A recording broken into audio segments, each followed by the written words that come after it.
After seeing the two programs which actually implemented the entire concept of structure, we'll deal with one more concept of structure called as nested structure. The word nested doesn't seem to be new as of now. We have seen nested if-else, we have seen nested loops, and what are the definitions which we have quoted for those two concepts can be still continued for structures also. Basically, a nested structure is nothing but a structure declared inside another structure. But we have one more definition for this. When a structure is defined inside another structure, or if a structure variable is created inside another structure, then it is said to be a nested structure. So there are two definitions now. Let's look at an example to justify the two definitions. The first one says that whenever a structure is defined inside another structure. Now, look at this particular example. I have a structure called as ABC, in which, now this is the begin and this is the end of structure ABC. Follow the cursor carefully. Here I have a member called as int m which belongs to ABC.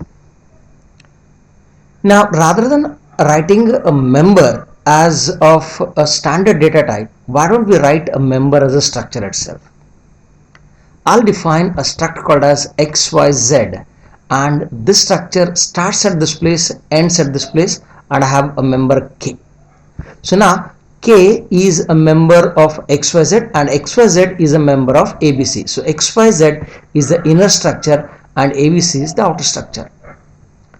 Whenever we have a structure inside another structure, there is a special precaution which you are supposed to consider. That is, the variables of this particular structure need to be created at the end of the structure declaration at this place. So it means that XYZ structure variables can't be created outside. Hence, what we do is we write the variable creation at the end of the structure and place a semicolon. So it means that a structure declaration and variable creation can be merged together. I have a structure called as XYZ. X1 is a variable of that particular XYZ. I'll create variables of struct ABC as A1. So A1 is nothing but a variable of structure ABC which would have been created even at the end at this place if you want to avoid this particular instruction, right? So now A1 contains only two members, that is M and XYZ, whereas XYZ contains only one member, that is K. In fact, ABC contains two members called as M and X1 because X1 belongs to XYZ and X1 contains only M. So for to access M, in that case I'll say A1 dot M, and if I have to access K, K can be accessed by X1 and X1 can be accessed by A1. Hence what I'll do is I'll use multiple period operators as A1 dot X1 dot K, A1 dot X1 dot K. So this is the case when a structure is defined inside another structure. Now, the other definition of structure says that if I create variables of a structure inside another structure.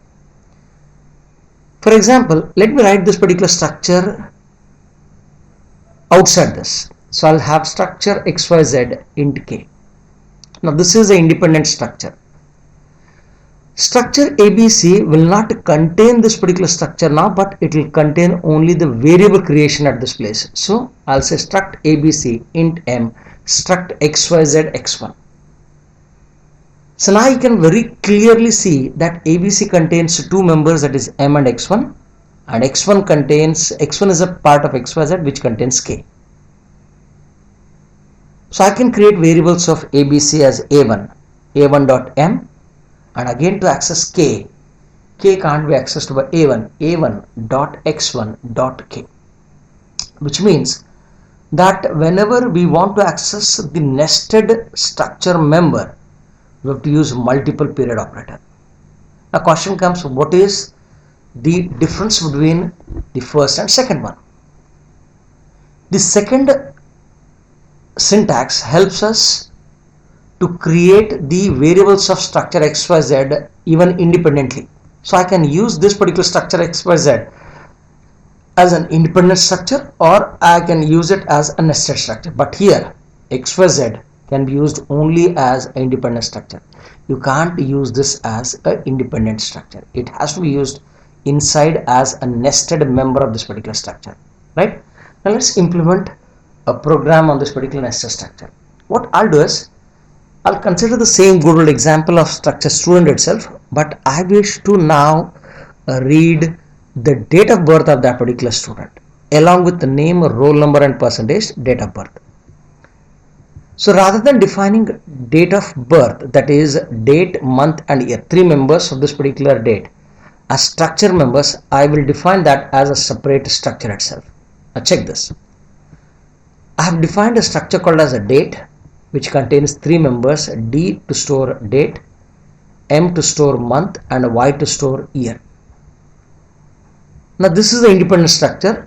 Variables of this particular structure will be created inside this. I'll say int R, char N, float P, and here you will find structure nested member, struct date D1. So D1 is a member, D1 is a variable of date and belongs to a structure called as student. Now I'll have to create structure variables as usual. I wish to do it for 50 students. Now read these 50 details. So at the beginning it is still same for name, still same for roll number and percentage. But date, month and year, if I ask the user to enter the date of birth as month, date, month and year. Now date has to be stored in a D, but D has been created at D1 and D1 belongs to student. Student has a variable S. So it means that I'll use multiple period operator as S of I dot D1 dot D, S of I dot D1 dot M, S of I dot D1 dot Y. I've read these details. And if I had to display the details of this particular structure, I have to display name, roll number, percentage and date of birth at the end. So name is percentage S, roll number is percentage D, percentage is percentage F, date of birth is again a combination of three datas, percentage D, percentage D, percentage D. What I'll do is I'll put a hyphen symbol to indicate that different, to identify a separator between date, month and year. To display the name S of I dot N, to display roll number S of I dot R, S of I dot P. But to display the date, I'll say S of I dot D1 dot D, S of I dot D1 dot M and S of I dot D1 dot Y.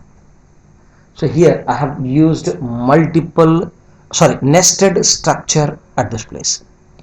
If you wish, you can go for declaring this structure date inside this.